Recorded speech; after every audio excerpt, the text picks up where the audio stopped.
The rain hammered the tin roof of our trailer like God's own judgment. Each drop an accusation I'd never outrun. "You're no son of mine," Dad spat, his voice cracking like thunder, the Bible in his fist trembling as he shoved me toward the door. 17 years old, backpack slung over one shoulder, the world outside a blur of Oregon pines and regret. I stumbled into the storm, the screen door slamming behind me like a coffin lid, whispering to the wind that this was the end of everything I knew, and the beginning of a war I never asked to fight. That night, as I huddled under a highway overpass in Portland, soaked to the bone and scrolling through my phone's dying battery for anyone who might take a scared queer kid in, I didn't know that 3 weeks from now, the man who'd just disowned me would hoist a rainbow flag up our flagpole back home in Eugene, tears streaming down his face for reasons that would shatter us both. But that's getting ahead of the story. My name's Levi Harlan, and this is how I lost my family, found my heart, and learned that pride isn't a flag. It's the scar you wear when love demands you choose. I was always the quiet one in our little corner of Eugene, Oregon, the kind of town where Friday nights meant high school football under floodlights and Sunday mornings were reserved for First Baptist fire and brimstone sermons. Dad? Harlan. Yeah, he got the double name from some long-lost Irish ancestor. Ran the local auto shop, his hands perpetually stained with grease, his laugh a rare rumble that could fill a room. Mom had passed when I was 8, ovarian cancer that ate her from the inside out, leaving behind a ghost in the form of faded Polaroids on the mantle and a Bible verse embroidered on every throw pillow. Train up a child in the way he should go. I tried. God, I tried. Straight A's, quarterback on the JV team, volunteering at the church soup kitchen. But the whispers started in sophomore year, when I'd catch myself staring too long at the curve of Jake Riley's neck during gym class, or when the sight of 2 guys holding hands in that indie film we'd snuck in made my chest ache like I'd swallowed broken glass. I buried it deep, told myself it was a phase, a sin I could pray away, until Mason Ellis blew into town like a California wildfire, transferring to Eugene High mid-junior year from some surfside suburb in San Diego. He was all golden skin and easy grins, with hair that fell in lazy blonde waves and eyes the color of Pacific foam, greenish-blue, endless. He didn't walk hallways. He owned them, skateboard tucked under one arm, band tees from the Killers, or Arcade Fire clinging to his lean frame.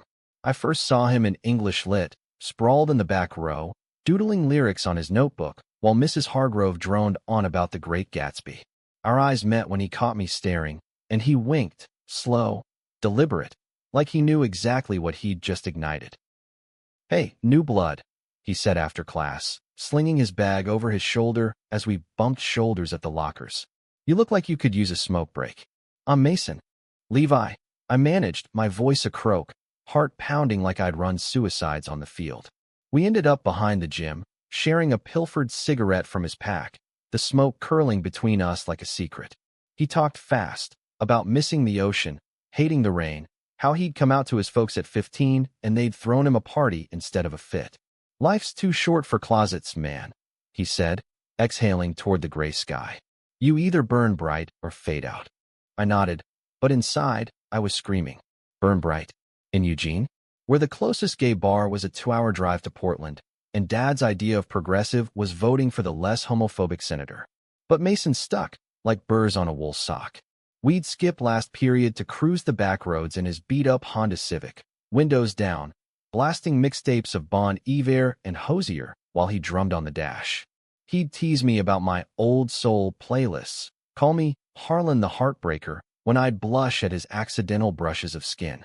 And God, those moments, the way his laugh lit up the cab, or how he'd sling an arm around my shoulders during movie nights at his aunt's place, his unofficial guardian since his parents stayed in Cali. They cracked me open, let the truth seep out. It happened on a muggy August night, 2 weeks before school started senior year. We'd hiked up Spencer Butte at dusk, the city's lights twinkling below like fallen stars, a 6-pack of stolen Bud Light warming in my backpack. We sat on a rocky outcrop, shoulders touching, the air thick with pine and possibility. Mason turned to me, his face shadowed but soft, and said, "Levi, you ever think about what it would be like if you didn't have to hide? I swallowed hard, the words I'd rehearsed 1,000 times in the shower jamming in my throat. Every damn day. Then, before I could chicken out, I leaned in, tentative, terrified, and kissed him. His lips were warm, tasting of hops and salt, and for those endless seconds, the world narrowed to the press of his hand on my neck, the soft hitch in his breath. When we pulled apart, he grinned that killer grin. About time, Harlan. We were official after that, in the way high school queers can be, stolen kisses in the parking lot, notes passed in class, his hand finding mine under the cafeteria table when no one was looking. But Eugene wasn't San Diego. Whispers turned to stares, then slurs scrawled on my locker. Fag Levi. Coach pulled me aside after practice, muttering about team image, benching me for the homecoming game. And Dad started noticing. The late nights, the hickeys I hid with turtlenecks, the way I'd flinch when he'd clap me on the back like one of the guys. The explosion came on a Friday in October, homecoming week, the air crisp with falling leaves and the promise of cider donuts at the fair. I'd snuck out to meet Mason at the old mill by the Willamette, where we'd park and talk for hours, his head in my lap as I traced patterns on his arm. That night, we got carried away. Nothing crazy, just hands wandering, breaths mingling, the kind of heat that makes you forget the world exists. But Dad had followed me, his truck idling silent in the shadows, paranoia from Mom's old painkillers twisting his gut into knots. He burst through the mill door like a bull, flashlight beam cutting the dark, catching us tangled on a pile of hay bales. Levi Harlan. What in the hell? His voice died as the light hit Mason's face, then mine, the truth hitting him harder than any wrench he'd ever swung. Mason scrambled up, hands raised like a surrender. Mr. Harlan, it's not. Get out, Dad roared, face purple, veins bulging in his neck. Both of you degenerates, get the hell out of my sight.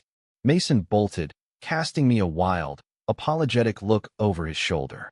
I stood frozen, hard in my throat, as Dad advanced, his eyes, those eyes that used to sparkle at my little league home runs, now burning with something feral. Is this what I've raised? A goddamn fairy. Dad, please. I whispered, tears hot on my cheeks. It's me. It's always been me. He grabbed my arm, grip like iron, dragging me toward his truck. The drive home was silent hell, rain sheeting the windshield, wipers slashing like accusations. When we pulled into the gravel drive, the trailer light glowed yellow through the storm, a beacon I suddenly dreaded.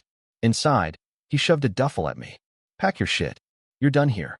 No son of mine's gonna parade around like some abomination. I begged.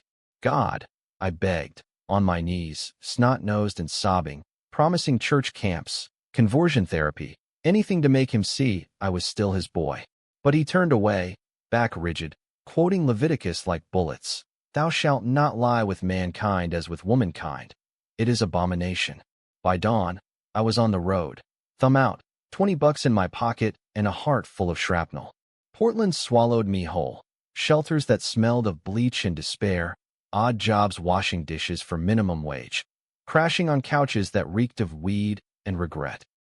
Mason found me a week in, via a frantic Facebook message I'd sent from a library computer. He drove up that weekend, his Civic loaded with blankets and takeout from In-N-Out, eyes red-rimmed as he pulled me into a hug that smelled like home. I'm so sorry, Leviticus. I should have fought harder. We holed up in a cheap motel off Burnside, whispering plans into the dark. Community college for me, him finishing high school online so we could run away together to Seattle or San Francisco, where rainbows weren't just flags, but lifelines. But love in survival mode is a fragile thing.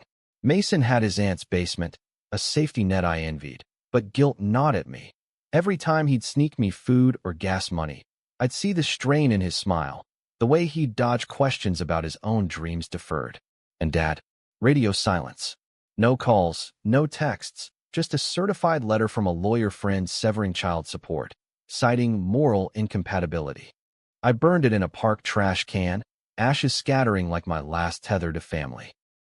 Winter hit hard that year, Portland's chill seeping into bones, already brittle. I was crashing with a group of street kids in a squat house near the Pearl District. Queer runaways mostly, trading stories of rejection like baseball cards.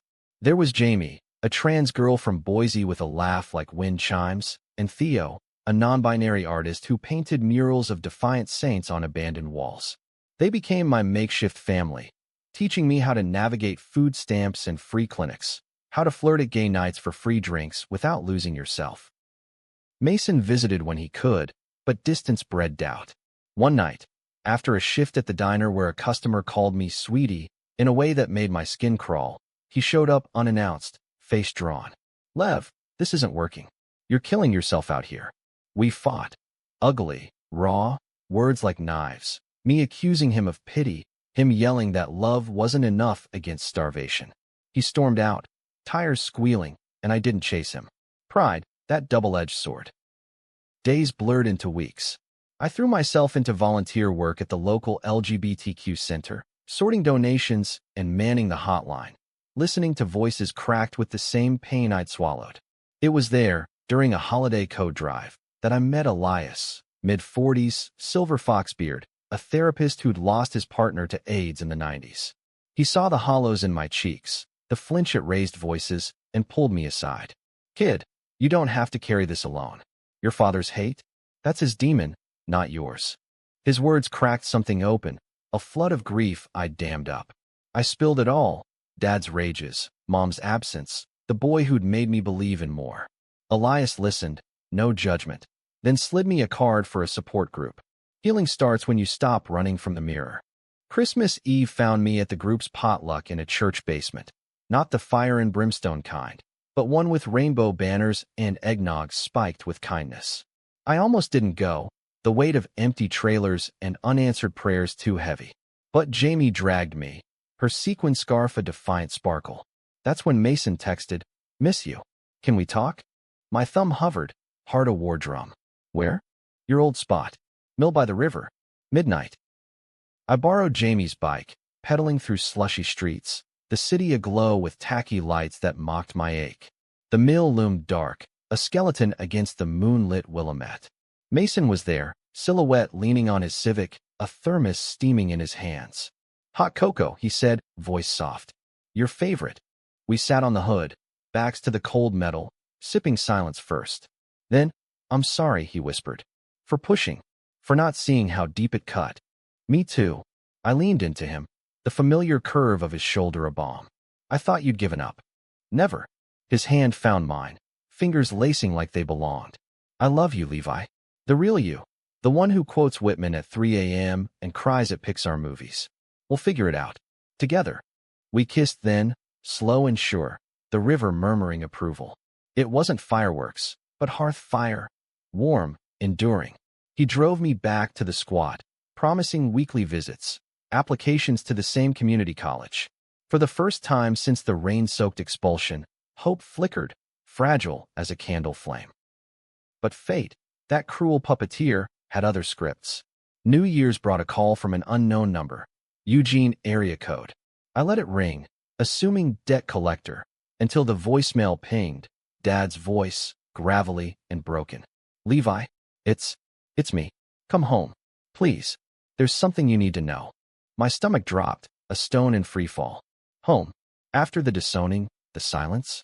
Mason urged caution, snake oil, Leviticus, don't let him reel you in. But the pull was magnetic, a tether I'd thought severed. I borrowed a Greyhound ticket from Elias, rode the 3 hours south with Jamie's borrowed scarf as armor, heart-hammering hymns of dread and defiance. The trailer looked the same, peeling blue paint, Dad's Ford jacked up on blocks, but the flagpole sported something alien, a rainbow banner, limp in the January drizzle. I knocked, knuckles white, and when the door creaked open, there he was, thinner, grayer, eyes sunken like he'd aged a decade in months. Levi. His voice cracked, arms opening hesitant. I stepped in, the scent of motor oil and microwave dinners hitting like a wave. We sat at the Formica table, coffee steaming untouched between us. I owe you an apology. A lifetime's worth. Words tumbled then, his confession, raw as an exposed wire. Turns out, the man who'd preached fire and brimstone had his own closet, bolted shut since Vietnam. A bunkmate named Tommy, foxhole confessions under monsoon skies. A kiss that saved his soul, but damned it too. He'd buried it deep, married Mom to prove he was cured, But her death unearthed the guilt, festering like rust. Discovering me with Mason? It wasn't just revulsion. It was mirror, shattering his fragile facade. I saw myself in you, he whispered, tears carving tracks in the stubble. And I hated it. Hated that I'd passed this curse. But after you left, it ate me alive. Went to a VA counselor. Turns out, I'm like you. Queer as a $3 bill. The room spun, coffee sloshing. Dad, my dad gay? The hypocrisy burned, a fresh wound atop old scars. You threw me out, I hissed, voice venom. Called me an abomination. And now what? Pride flag absolution. He flinched, deservedly. I was wrong. Terrified. But losing you. It broke the lie wide open. He gestured to a box on the counter. Old letters, yellowed photos. Tommy's face smiled up from one, arm slung around a younger Harlan, both in fatigues. He died in Nam. Tet offensive. I never forgave myself for surviving. For hiding. Rage boiled. Fan no. The Vietnamese word for it floats up unbidden, a remnant from Mom's lullabies. How dare he weaponize his pain against mine? I wanted to scream, to shatter the mugs, to run. But beneath it, a thread of pity wove in, humanistic and unwelcome. This man, my father, was as lost as I'd been, clawing from his grave of secrets. We talked till dawn, haltingly at first, then pouring like the rain outside. Misunderstandings unraveled, his tough love post-mom, my rebellion, as teen angst masking terror. Difficult decisions loomed. Forgiveness? Boundaries? I called Mason at sunrise, voice hoarse. You won't believe this. He arrived by noon, wary but willing, the three of us awkward in the living room, rainbow flags snapping outside like a truce. Dad extended a hand. Mason, thanks for loving my boy when I couldn't. Mason shook it, tentative, but his grip held. Over takeout burgers, stories swapped, Dad's foxhole fumblings, our meal makeouts, laughter bubbling through tears, a bridge of shared shame. But climax brewed unexpected, as they do in life's cruel theater. 2 weeks later, at the county fair, Eugene's annual hoedown of funnel cakes and fiddles, Dad decided to come out. Publicly, he joined a local PFLAG chapter, inspired by his VA epiphany, and planned a booth with pamphlets and pins. Stand with me, he asked, eyes pleading. Show him Harlan men don't hide no more. I hesitated, the old fear coiling. Mason squeezed my hand under the table. Your call, Leviticus. But pride? It's not his flag. It's yours. The fairground buzzed. Carnies hawking cotton candy. Kids shrieking on the Ferris wheel. The air thick with grease and grill smoke. Dad's booth was modest. Card table, rainbow banner, a sign reading, Allies welcome, stories from the closet. Folks milled, some nodding polite, others sneering, old church ladies clutching pearls, trucker hats muttering agenda. Then Roy Kensington sauntered up, Dad's old poker buddy, burly ex-Marine with a beer gut and a Bible belt tighter than his Levi's. Harlan, what the hell is this rainbow crap? You gone soft. Dad straightened, voice steady as he'd ever been. Roy, it's not crap. It's me. Always has been. And my boy here? He's twice the man I ever was. Roy's face twisted, ugly. You? Queer? After all them sermons? And the kid, Levi? His eyes flicked to me. Then Mason beside me, hand in mine defiant. Recognition dawned, poisonous. That what this is? Protecting your fairy spawn. The crowd thickened, murmurs rising like steam. A woman gasped, a teen filmed on his phone. My pulse thundered, flashback to the mill, the shove, the rain. Run, screamed the scar. But Dad stepped forward, chin up. Yeah, Roy. Me. Levi. We're queer, and we're proud. You got a problem? Take it up with the flag. He unfurled a spare rainbow from the table, thrusting it like a standard. Roy lunged, fist cocked, face apoplectic. Time slowed. The whoosh of air, the glint of knuckles. I shoved Dad aside, taking the wild swing to my shoulder, pain blooming fire. Mason tackled Roy, the two tumbling into the dirt, grunts and curses mingling with screams. Security swarmed, hauling Roy off in cuffs, his bellows of sodomites, echoing as they dragged him away. Chaos reigned, cops taking statements, medics dabbing my bruise, locals splitting into camps, cheers from the young, hisses from the old guard. Dad pulled me close, his arm around my shoulders for the first time since I was 10. "I'm sorry," he murmured. "For all of it." In the aftermath, as the fair lights dimmed and the crowd dispersed, Mason and I walked to the riverbank, Dad trailing like a penitent. We sat on the grass, the Willamette lapping gentle, stars pricking the velvet sky. "That was insane." Mason laughed, breathless, his head on my good shoulder. "Yeah," I said, tracing the rainbow's edge where Dad had handed it over. "But necessary." Dad cleared his throat, voice thick. "Levi, I can't undo the hurt. But if you'll let me, I'll spend the rest of my days making it right." "As your dad." "As me." I looked at him. Really looked. The lines etched by war and widowhood, now softened by truth. Anger lingered, a dull ache, but empathy bloomed beside it, humanistic and hard-won. "One day at a time, old man."